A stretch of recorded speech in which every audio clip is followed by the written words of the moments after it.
Chapter 1. The Buddha Land. Thus have I heard.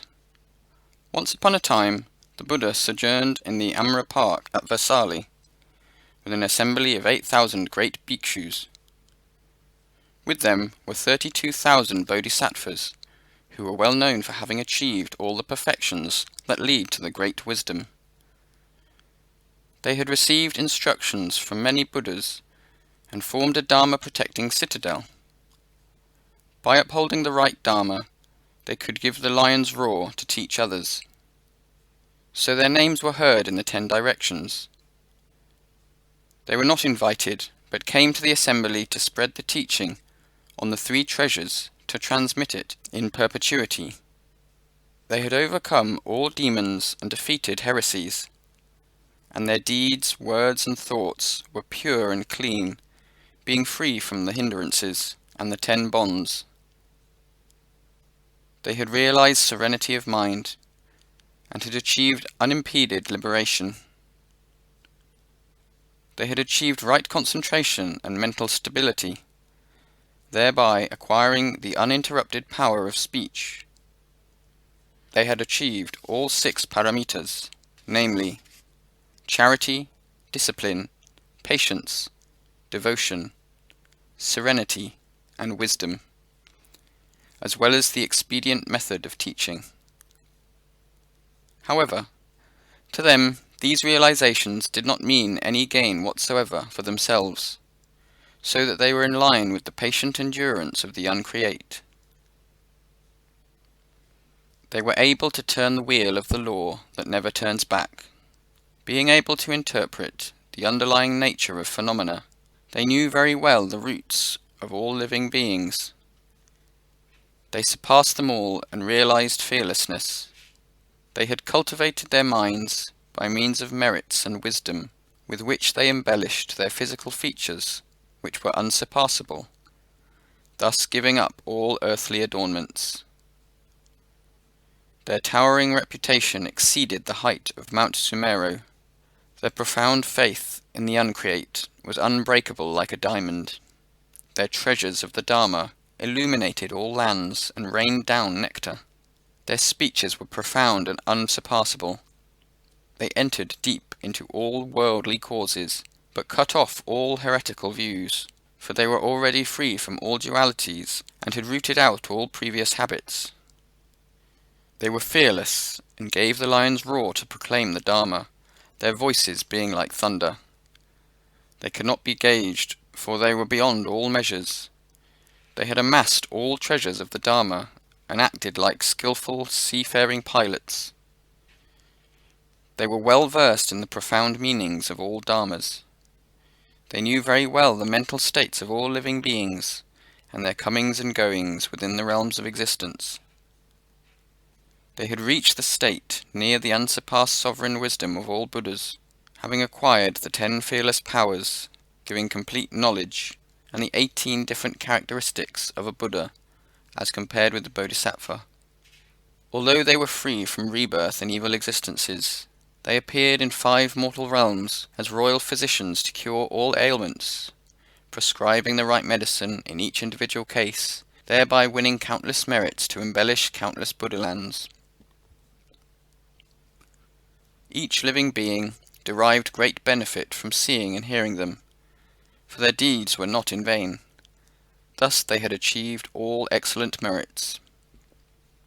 Their names were the Bodhisattva beholding all things as equal, the Bodhisattva beholding all things as unequal, the Bodhisattva beholding all things as equal yet as unequal, the Bodhisattva of sovereign serenity, the Bodhisattva of sovereign Dharma, the Bodhisattva of Dharma aspects, the Bodhisattva of light, the Bodhisattva of glorious light, the Bodhisattva of great majesty, the Bodhisattva of store treasures, the Bodhisattva store of rhetoric, the Bodhisattva of precious hands, the Bodhisattva of precious mudra, the hand-raising Bodhisattva, the hand-lowering Bodhisattva, the always grieved Bodhisattva, the Bodhisattva root of joy, the Bodhisattva prince of joy, the Bodhisattva discerner of sound, the Bodhisattva womb of space, the Bodhisattva holding the precious torch, the Bodhisattva of precious boldness, the Bodhisattva of precious insight, the Bodhisattva of Indrajala, the Bodhisattva net of light, the Bodhisattva of causeless contemplation, the Bodhisattva of accumulated wisdom, the Bodhisattva precious conqueror, the Bodhisattva king of heavens, the Bodhisattva destroyer of demons, the Bodhisattva with lightning merits, the Bodhisattva of sovereign comfort, the Bodhisattva of majestic merits, the Bodhisattva of the lion's roar, the Bodhisattva of thundering voice, the Bodhisattva with a voice like rocks knocking one another, the Bodhisattva fragrant elephant, the Bodhisattva white fragrant elephant, the Bodhisattva of constant devotion, the Bodhisattva unremitting care, the Bodhisattva of wonderful rebirth,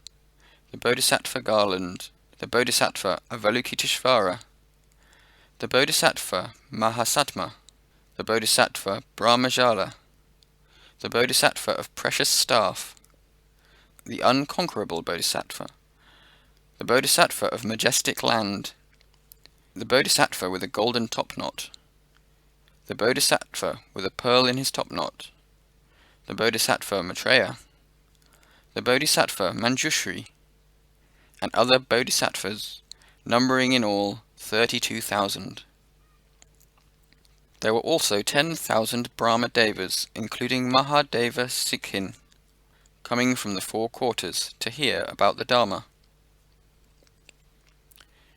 There were as well 12,000 kings of heavens, who came from the four quarters to sit in the assembly. There were also other devas of awe-inspiring majesty, dragons, spirits, yakshas, gandharvas, asuras, garudas, ginaharas, maharagas, who came to sit in the assembly. Many bhikshus, bhikshunis, upasakas, upasikas also came to the assembly. Thus surrounded by an incalculable number of people, circumambulating to pay their respects, the Buddha was about to expound the Dharma. Like the towering Mount Sumeru, emerging from the great ocean, he sat comfortably on the lion throne, eclipsing the imposing assembly. A son of an elder, called Ratna Rasi, came with 500 sons of elders, with canopies decorated with the 7 gems, to pay respects and offer them to him. By using his transcendental powers, the Buddha transformed all the canopies into a single one, which contained the great Mount Sumeru and all the concentric ranges around it, great seas, rivers, streams, the sun, the moon, planets and stars, and the palaces of devas, dragons, holy spirits, appearing in the precious canopy, which also covered all the Buddhas who were expounding the Dharma in the 10 directions. All those present who witnessed the Buddha's supernatural powers praised the rare occurrence which they had never seen before, brought their palms together and gazed at him without pausing for an instant. Thereupon Ratna Rasi chanted the following gatha of praise. I salute him whose eyes are broad like the green lotus, whose mind is unchanging and serene, who has accumulated countless pure deeds that lead all beings to the extinction of mortality. I have seen the great saint use his transcendental powers to create in the 10 directions countless lands in which Buddhas still proclaim the Dharma. All this has the assembly seen and heard. The power of thy Dharma surpasses all beings, and bestows on them the wealth of the law. With great skill thou discernest all, whilst unmoved in reality. Thou art from all phenomena released. Hence to the King of Dharma I bow down. Thou teachest, neither is nor is not, for all things by causes are created. There is neither self, nor doing, nor thing done, but good or evil karma is infallible. Under the Bo tree thou conquered Mara, obtained ambrosia, realized nirvana, and won Bodhi. From mind, thought, and feeling art thou free, thereby overcoming heresies. Turning thrice wheel of the law, that is pure and clean at heart. To this gods and men, who were saved, attested. Thus the three treasures appeared in the Saha world, to save living beings with this profound Dharma, which, when applied, fails never to Nirvana lead. Thou art the King Physician, who destroys old age, illness, and death. So thine unfathomable Dharma of boundless merits I salute, while on Mount Sumeru thou art unmoved by both praise and censure. Thy compassion is extended to both good and evil men. Like space, thy mind remains impartial. Does not anyone revere this human Buddha after hearing about him? I have offered him a small canopy, with palaces of gods, dragons and spirits, Gandharvas, Yakshas, and others such, as well as all kings in this world. With mercy, he used his 10 powers to make this change. The witnesses praise the Buddha. I bow to the most honoured one in the 3 realms. The holy assembly now take refuge in the King of the Law. Each seeing the great teacher before him, 'tis one of his 18 characteristics. When he proclaims the Dharma with unchanging voice, all beings understand according to their natures, saying, the great teacher speaks their own languages. 'Tis one of his 18 characteristics. They understand according to their versions, deriving great benefit from what they have gathered. This is one more of his 18 characteristics. When he expounds the Dharma in one voice, some are filled with fear, others are joyful. Some hate, while others are from doubts relieved. 'Tis one of his 18 characteristics. I bow to the possessor of 10 powers. I bow to him who has achieved fearlessness, acquiring all 18 characteristics. I bow to him who guides others like a pilot.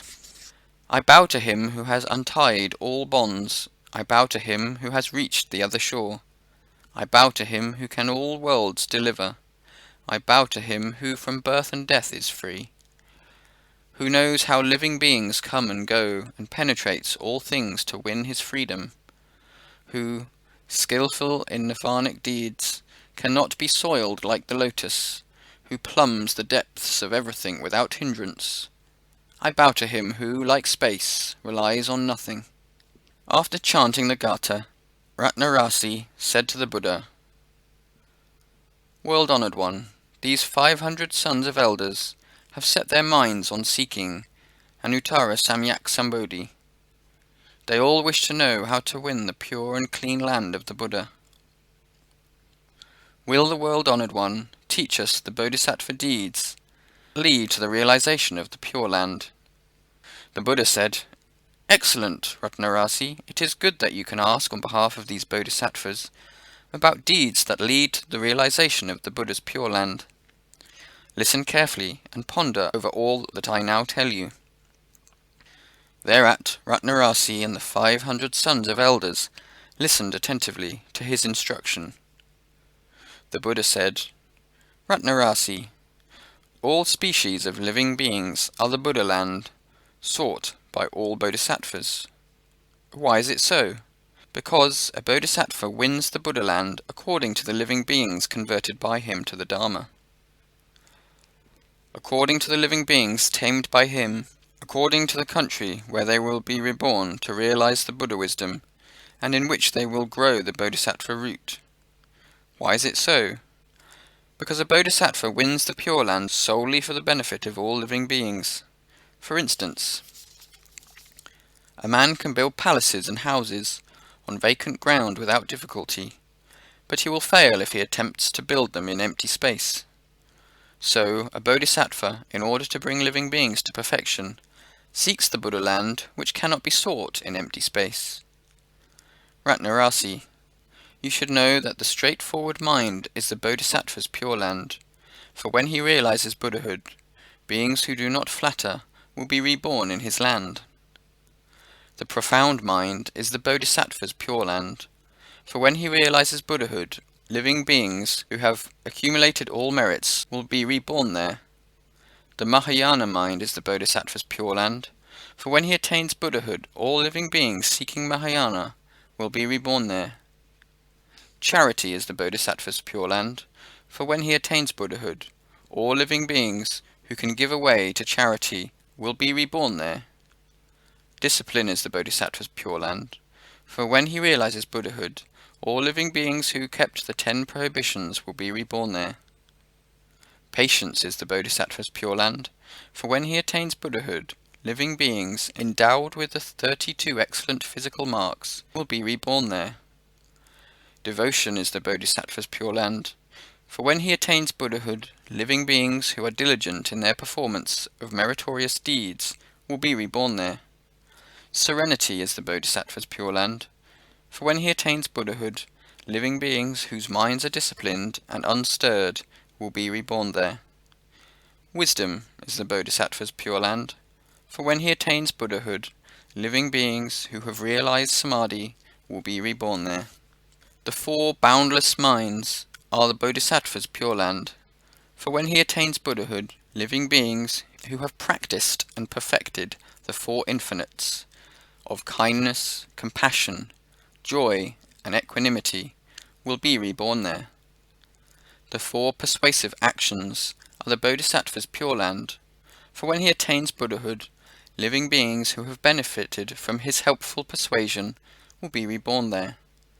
The expedient methods of teaching the absolute truth are the Bodhisattva's Pure Land, for when he attains Buddhahood, living beings conversant with expedient methods will be reborn there. The 37 contributory states to enlightenment are the Bodhisattva's Pure Land, for when he attains Buddhahood, living beings who have successfully practiced the 4 states of mindfulness, the 4 proper lines of exertion, the 4 steps towards supramundane powers, the 5 spiritual faculties, the 5 transcendental powers, the 7 degrees of enlightenment, and the 8-fold noble path will be reborn in his land. Dedication of one's merits to the salvation of others is the Bodhisattva's Pure Land, for when he attains Buddhahood, his land will be adorned with all kinds of meritorious virtues. Preaching the ending of the 8 sad conditions is the Bodhisattva's Pure Land, for when he attains Buddhahood, his land will be free from these evil states. To keep the precepts while refraining from criticizing those who do not is the Bodhisattva's Pure Land, for when he attains Buddhahood, his country will be free from people who break the commandments.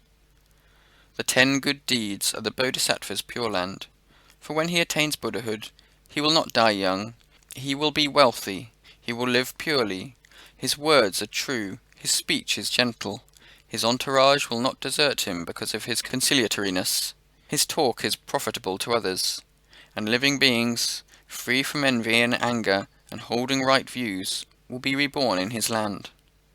So, Ratna Rasi, because of his straightforward mind, a bodhisattva can act straightforwardly. Because of his straightforward deeds, he realizes the profound mind. Because of his profound mind, his thoughts are kept under control. Because of his controlled thoughts, his acts accord with the Dharma he has heard. Because of his deeds in accord with the Dharma, he can dedicate his merits to the benefit of others. Because of this dedication, he can make use of expedient methods. Because of his expedient methods, he can bring living beings to perfection. Because he can bring them to perfection, his Buddha land is pure. Because of his pure Buddha land, his preaching of the Dharma is pure. Because of his pure preaching, his wisdom is pure. Because of his pure wisdom, his mind is pure. And because of his pure mind, all his merits are pure. Therefore, Ratna Rasi, if a bodhisattva wants to win the Pure Land, he should purify his mind, and because of his pure mind, the Buddha land is pure. As Shariputra was fascinated by the Buddha's awe-inspiring majesty, he thought, if the Buddha land is pure because of the bodhisattva's pure mind, Is it because the mind of the world-honoured one was not pure when he was still in the bodhisattva stage, that this Buddha-land, i.e. the world we're in now, is so unclean? The Buddha, knowing of his thoughts, said to Shariputra, "Are the sun and the moon not clean when a blind man does not see their cleanliness?" Shariputra said, "World-honoured one, this is the fault of the blind man, and not that of the sun and the moon." The Buddha said, "Shariputra, because of their spiritual blindness, living beings do not see the imposing majesty of the Tathagata's Pure Land. This is not the fault of the Tathagata. Shariputra, this land of mine is pure, but you do not see its purity." Thereupon Brahma, with a tuft of hair on his head, said to Shariputra, "Don't think this Buddha land is impure. And why? Because I see that the land of Shakyamuni Buddha is pure and clean, like a heavenly palace." Shariputra said, "I see that this world is full of hills, mountains, pits, thorns, stones, and earth, which are all unclean." Brahma said, "Because your mind is up and down, and disagrees with the Buddha wisdom, you see that this land is unclean. Shariputra, because a bodhisattva is impartial towards all living beings, and his profound mind is pure and clean in accord with the Buddha Dharma, he can see that this Buddha land is also pure and clean." Thereat the Buddha pressed the toes of his right foot on the ground, and the world was suddenly adorned with hundreds and thousands of rare and precious gems, like the precious majestic Buddha's Pure Land, adorned with countless precious merits, which the assembly praised as never seen before. In addition, each person present found himself seated on a precious lotus throne. The Buddha said to Shariputra, "Look at the majestic purity of this Buddha land." Shariputra said, "World-honoured one, I have never seen and heard of this Buddha land in its majestic purity." The Buddha said, "This Buddha land is always pure, but appears filthy so that I can lead people of inferior spirituality to their salvation. This is like the food of devas, which takes various colours according to the merits of each individual eater. So, Shariputra, the man whose mind is pure sees this world in its majestic purity." When this Buddha land appeared in its majestic purity, the 500 sons of elders who came with Ratna Rasi realized the patient endurance of the uncreate, and 84,000 people developed their minds set on Anuttara Samyak Sambodhi. The Buddha then stopped pressing his toes on the ground, and the world returned to the previous filthy condition. 32,000 devas and men aspiring to the Shravaka stage understood the impermanence of all phenomena, kept from earthly impurities, and achieved the Dharma eye, which sees the truth of the Four Noble Truths. 8,000 bhikshus kept from phenomena, and succeeded in putting an end to the stream of transmigration.